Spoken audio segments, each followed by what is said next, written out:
My name is Tatiana Shelepko. I'm a Cambridge English ELT consultant, and today we are talking about digital literacy for teenagers for an hour, and then we will have 40 minutes for speaking about prepare for exams, prepare for future. So we are having two webinars today. And I hope I will be brief, and maybe we will finish a little bit later because I know how hard it is to sit in front of the computer for too long. Okay, so let's start. Today, in this section about digital literacy for teenagers, we will see what is digital literacy, components of digital literacy, and tasks to develop digital literacy.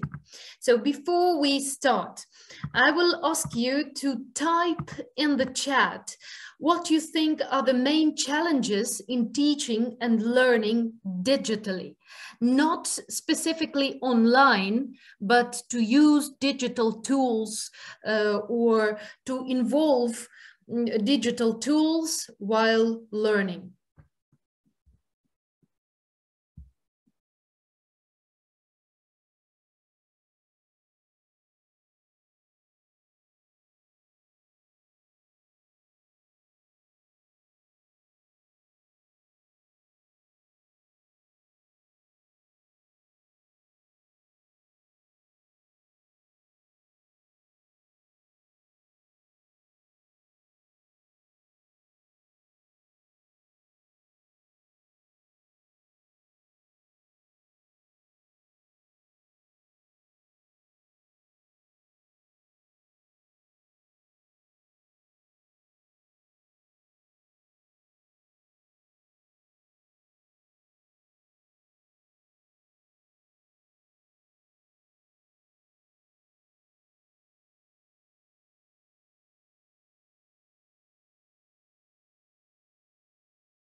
Most of them are either internet connection or motivation, which is very interesting really about motivation, because motivation is a general challenge for teaching in any case. But when you're talking about motivation, does it increase or does it lower when we are talking about digital tools? I would say that these days, for those students who have their digital literacy developed, they might be really motivated by using digital tools. I have here lack of real interaction. Yeah, that's a big problem for online remote teaching, but not specifically for digital learning, right? But a huge problem is internet connection. Still, I will show you a few things. So low internet connection. 706 million students all over the world lack internet access, and 56 million students all over the world live in the areas not covered by mobile networks. This information is according to UNESCO. Another one, limited access to devices. I will tell you that in Ukraine, this problem is being solved in a really interesting way, because we have the whole department of digital transformation in the Ministry of Education and Science of Ukraine, and they are buying thousands, tens of thousands laptops every year. For example, last year, over 60,000 teachers received laptops. And this year, they already planned 55,000 laptops for teachers. There is a program, laptop for every teacher in Ukraine. And if you go to my Facebook page, you will see more about it. It is important to learn about these things for teachers, of course, because it goes from the need of the teachers and students. And of course, the ministry will not know about your needs if you don't apply and so on. So it is important to inform your educational department about this project, laptop for every teacher in Ukraine, and to sign up for this project and see where it leads you. A lot of schools already received their devices due to this project. Lack of digital skills, and actually this is the biggest problem, not even the internet coverage, because it's not that bad in Ukraine compared to other countries. It's actually the best in Ukraine, the internet coverage, the access to the internet through mobile devices and so on. So the problem for Ukraine is lack of digital skills. And this is something that we need to develop together with our students. And as Michelle Obama said, you should never view your challenges as a disadvantage. Instead, it's important for you to understand that your experience facing and overcoming adversity is actually one of your biggest advantages. So the more experienced we are in using digital tools ourselves for our daily life, the better we can teach it to our students. And if we learn and then teach, we learn better. Students might also teach you more. Now, you can see a website on the bottom of the slide.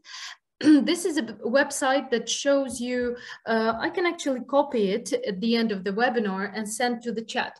So on this website, you will find all the possibilities for digital development and resources from Cambridge University Press. I will definitely share it later. Now, what is digital literacy? You can see here that I chose a few funny pictures, and most teachers have greeting routines like hello, our teacher, something like that. There are teachers who would create some specific handshakes for each student. Sorry. Okay, that's better. So yeah. Some specific handshakes for each student, and I guess you've seen those videos. And this is a specific routine to say hello, to say goodbye, to be polite in this. Teamwork routine, or classroom routines, yeah? Keep the door open for your friend. Listen when a friend shares. Open the book and be ready to read, and so on. Check my work before I turn it in. These are simple routines in terms of learning to learn competency, and they are really important for students to teach the students, because they don't know it before they are taught to do such things. So these are routines that we consider normal at school because we do it every day. Entering the classroom routine, yeah? Hang up your backpack, get your lunch box out, put your drink away, put your folder on the table, and clear the space after yourself. But also we need to teach our students digital routines, yeah? How to turn on the computer or laptop, how to turn it off, how to set up the whole process if they are starting in Zoom, how to sit in front of the camera, yeah? So it doesn't look like this or this, and yet so your face fits into the camera, or like this, you know. So it is important to teach teach all those little things and give instructions in that for online learning, for using social media, for interacting online, and so on. So today we will look at a few tasks like that.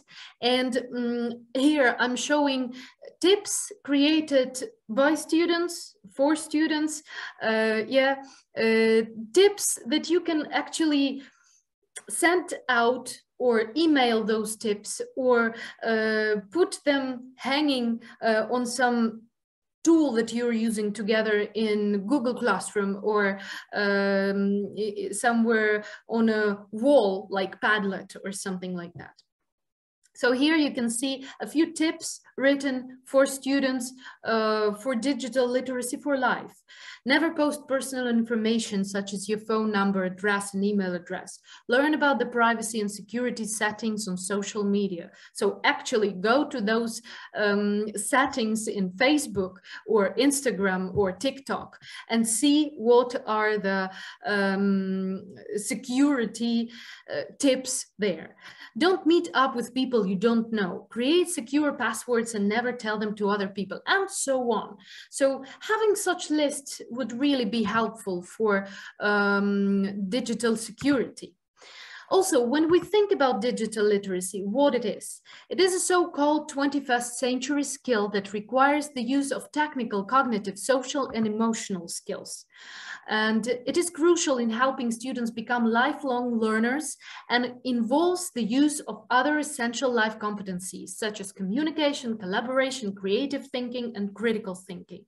So digital skill is not something separate. It is actually foundation level, created both by cognitive, social, emotional, very important emotional skills, because we have to be very careful how we present ourselves in emotional way on social media, for example.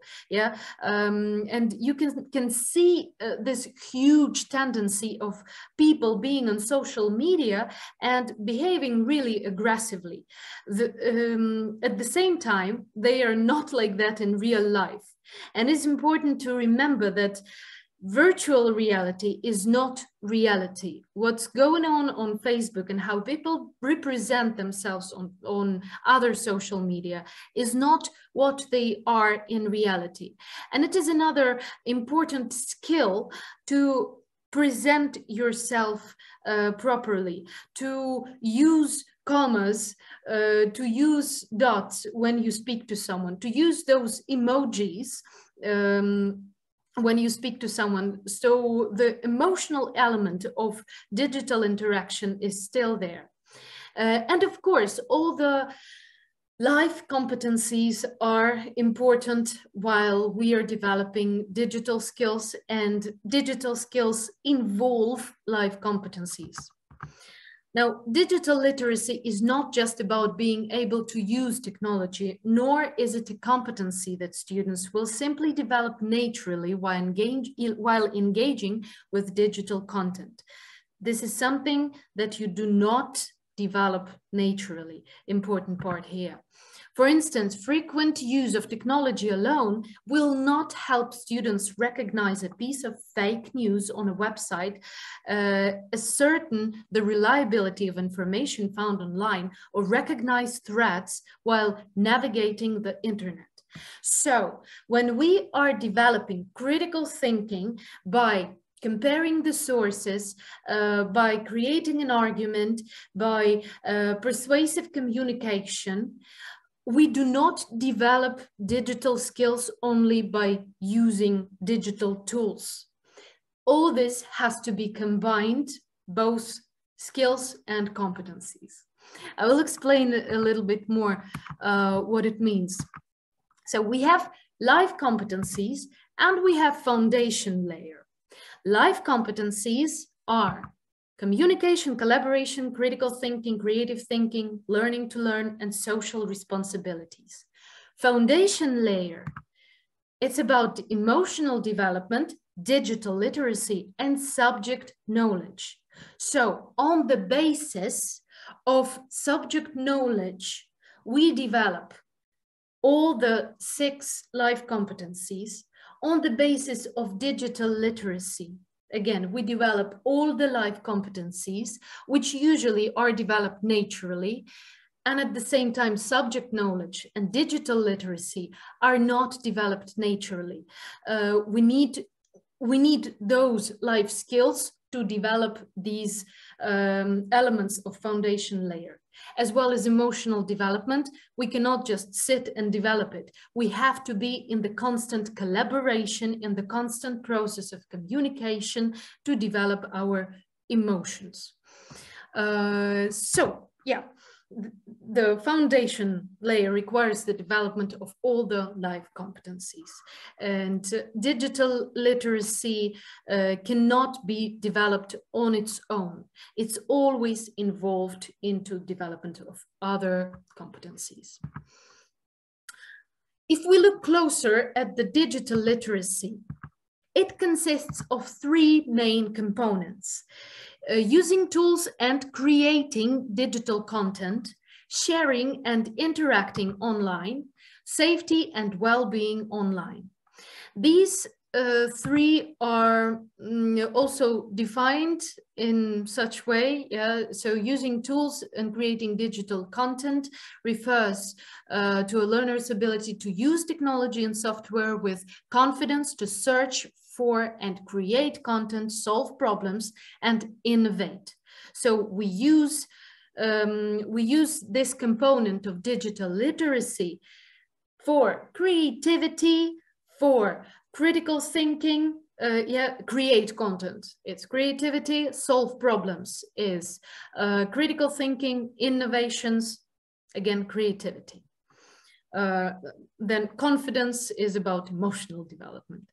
Then sharing and interacting online relates to the ability to communicate and connect, learn, collaborate with peers, discover and share new information, and generate, innovate ideas with others. Again, we have all the life skills in this little explanation.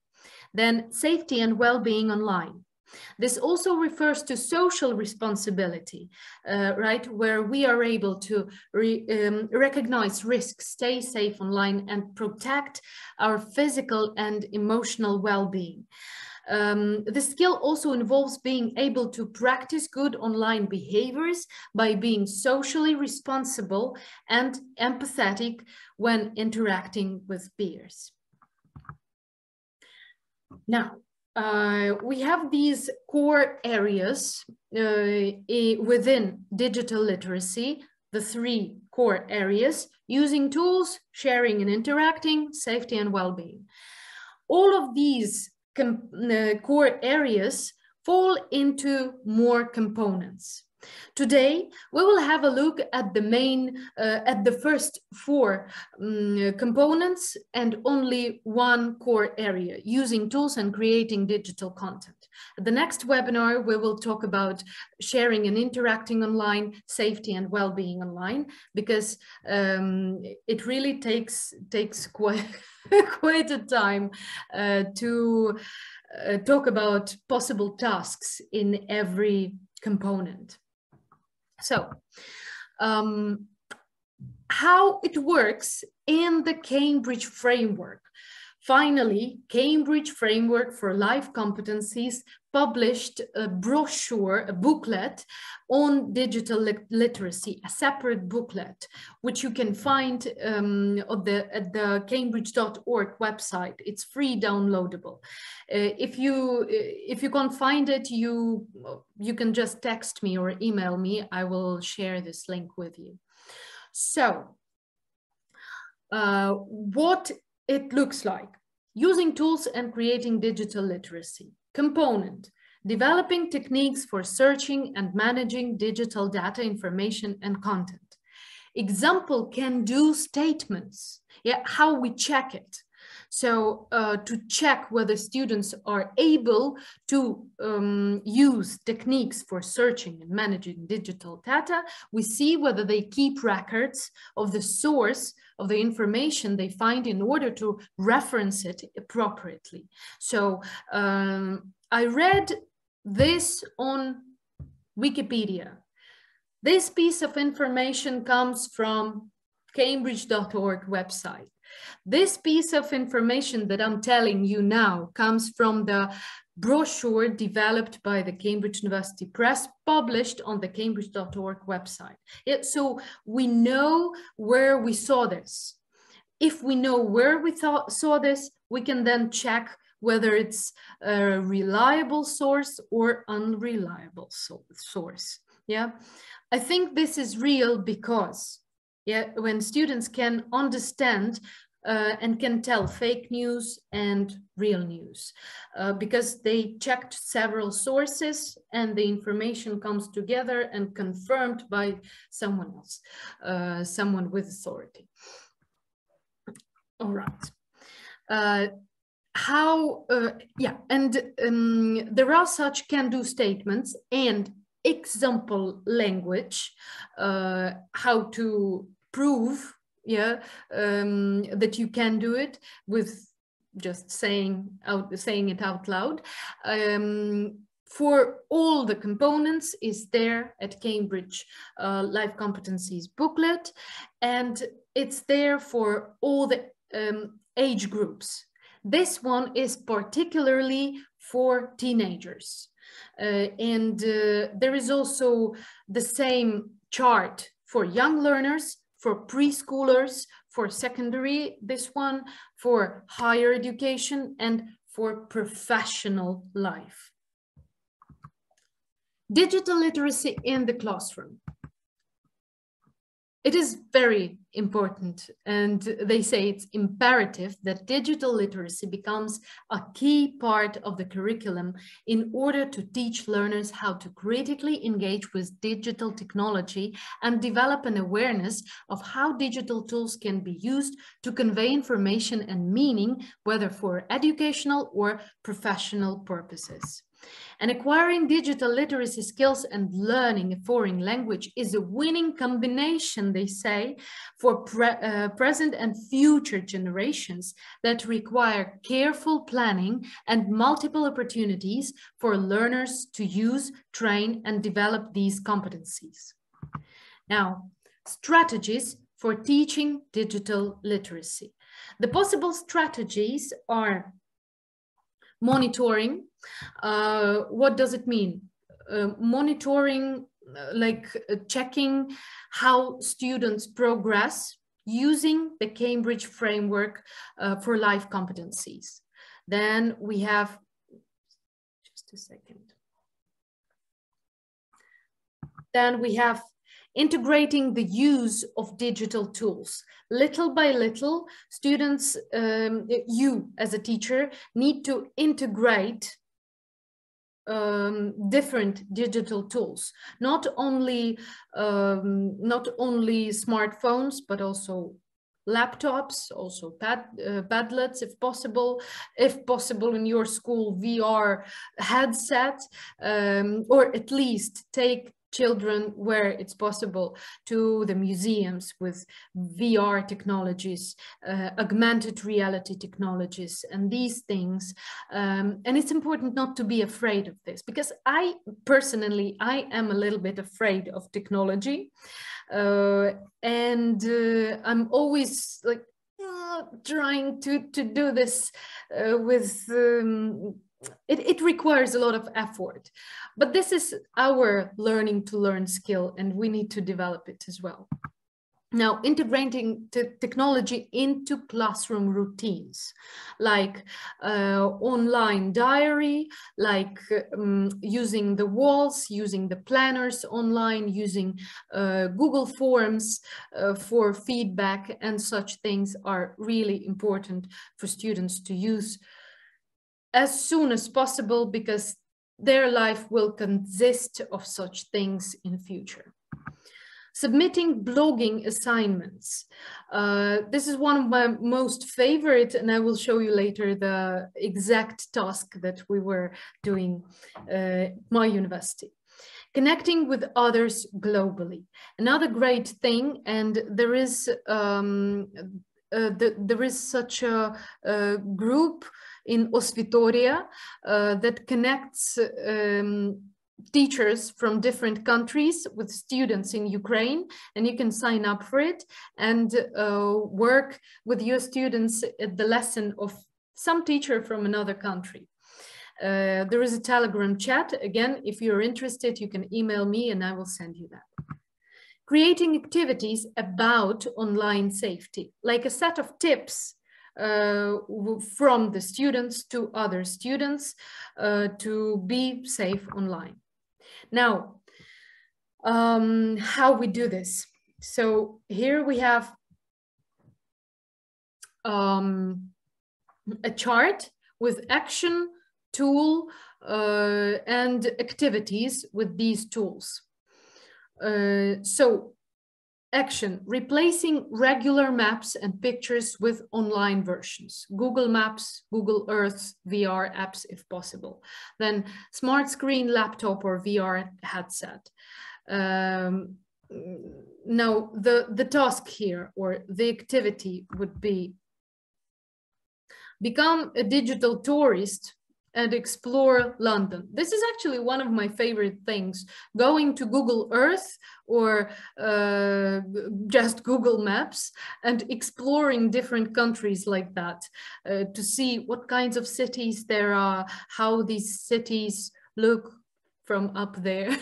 From the satellites, and it's really involving and interesting, and it really develops. Now, begin with the warm-up questions. For example, have you traveled recently? Have you ever been to London? Have you ever been here or there? Depending on the class of students you are having. Of course, nowadays in Ukraine, it's difficult to create such warm-up activities or ask any questions possible. But again, you adopt this to your students. Or take a guided tour of a museum. Yeah, conduct a listening task in the class or online. And as a takeaway, students can write about their experience on their blog and share it with their peers and teachers. Like, go to some museum online. There are hundreds of museums working like that, giving virtual tours on their collections.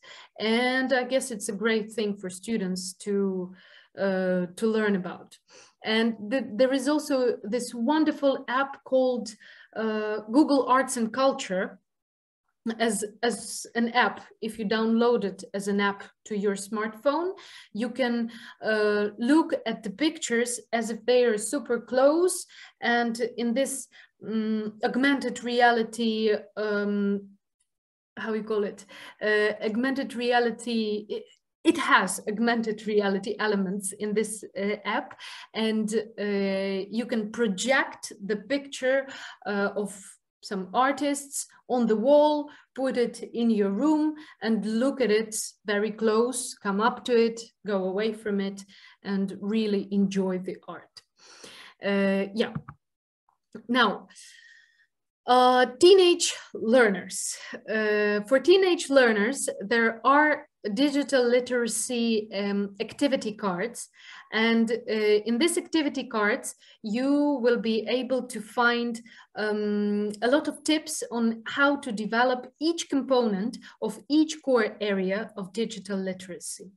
So let's have a look at the first one: developing techniques for searching and managing digital data, information and content.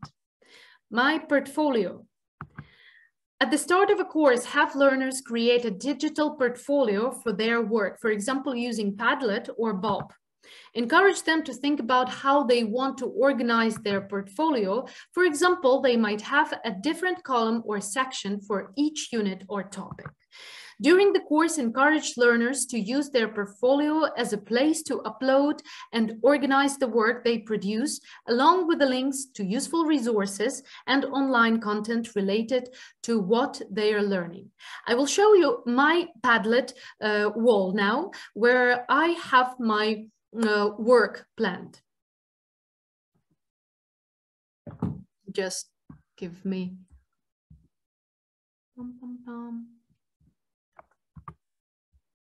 Here it is.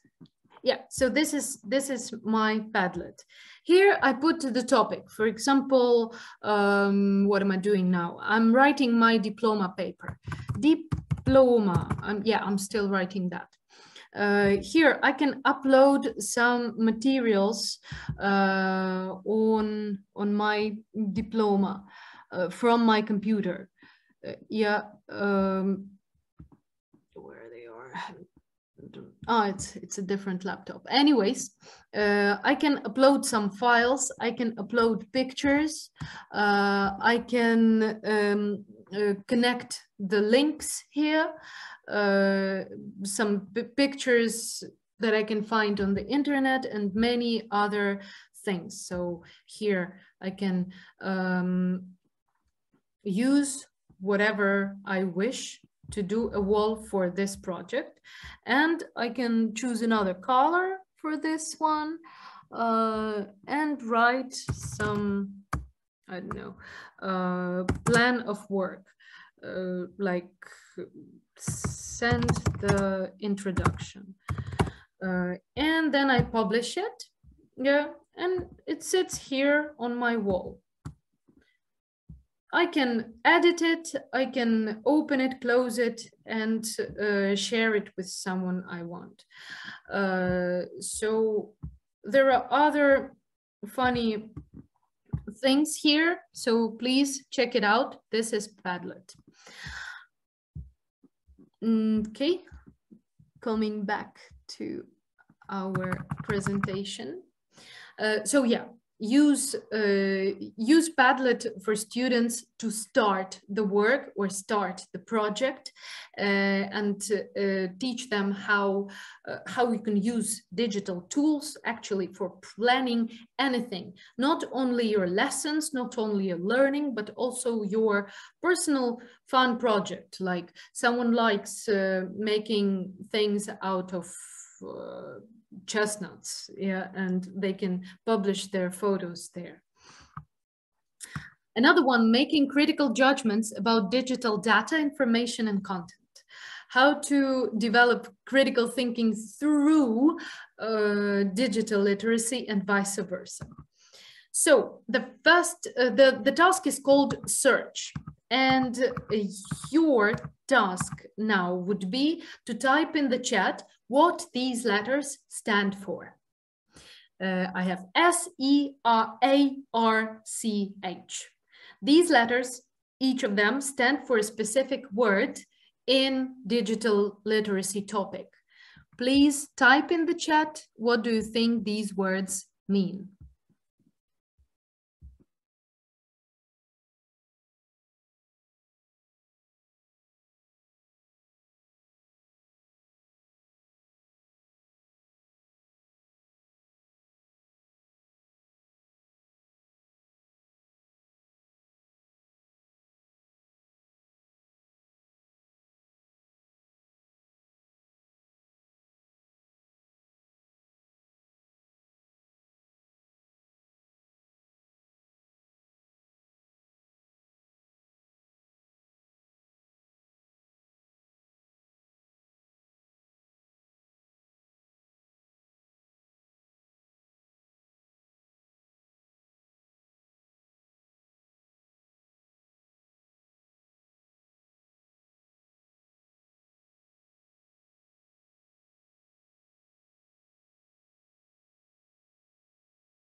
Okay, I will give you a few more minutes. I just really want to have a few more answers that I will show you later for each letter. But remember, this is all connected to digital literacy directly. I'll wait a little bit more for 1 more minute.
I think it's time to show you the answers.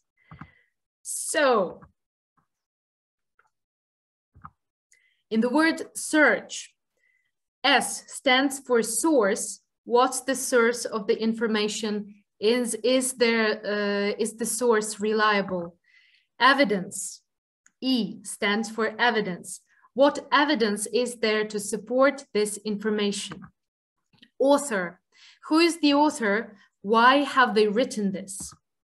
R stands for recency. Is the source recent and how do I know? Clarity, is this information clear? Does it make any sense?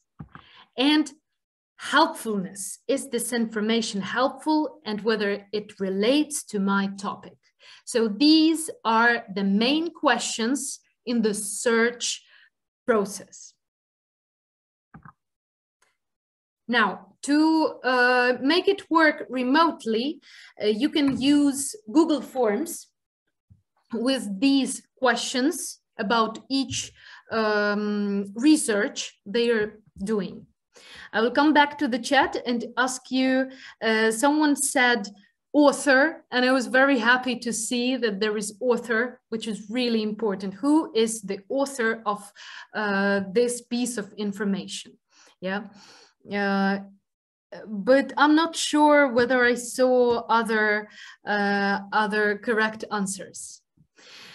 Yeah, you can make a screenshot, but you will also find this information in the digital literacy cards, which I will happily send you, and you will also find them in the thank you letter after the webinar. Okay, let's move to the next one. The next one is selecting and using appropriate digital tools for specific purposes. The next task would be titled Valuable and Versatile. Explain the meaning of versatile for students, which is able to be used for many different purposes. Then, when learners encounter digital tools such as word processing or presentation software, video creators, and etc. in learning materials or class activities, invite them to tell you whether they like the tool or not, and to give reasons. Write the questions below on the board for the learners to discuss. Is the tool valuable? Do you need it? How does it help you? Is the tool versatile? What does it do? What different features does it have? And ask students to talk about this tool that they are using. Now, another one would be creating digital content to solve a problem or complete a task. And here I have a task named new features. In this task, for example, I will show you what I've been doing. Yeah, I will later tell you what it means. So, new features. When learners create digital content, for example, a Word document, edited image, video or audio file, as a part of a class project, ask them to experiment with the features of the tool or platform they're using and try to learn about a new feature or function. Tell learners they can research online to find out about new features they might not already know. And when learners present digital content that they have created, ask them to also tell the class what new feature or function they discovered when using the tool or platform. It might sound a little bit confusing, but you all know Instagram stories or TikTok videos, right? And students definitely use those, and ask them to find some tool where they edit their videos, or to find a new tool for creating Instagram stories, and ask them to tell about some new features there. And here you can see one of the stories I've been creating as a task from my university. The task was watch a film, make a short feedback on the film, and tag your teacher. I tagged my teacher in the Instagram stories, and I also made another research about the author of the film, and I recorded a part of the film. And then I realized that I could have used a really great app, which is called Canva, for editing it better. And this is also something that students might use to just make stories. And you might use it as a task. Yeah, watch something, write a feedback. This is actually a writing task, but also interactive writing tasks, because they have to illustrate their writing with some visual content.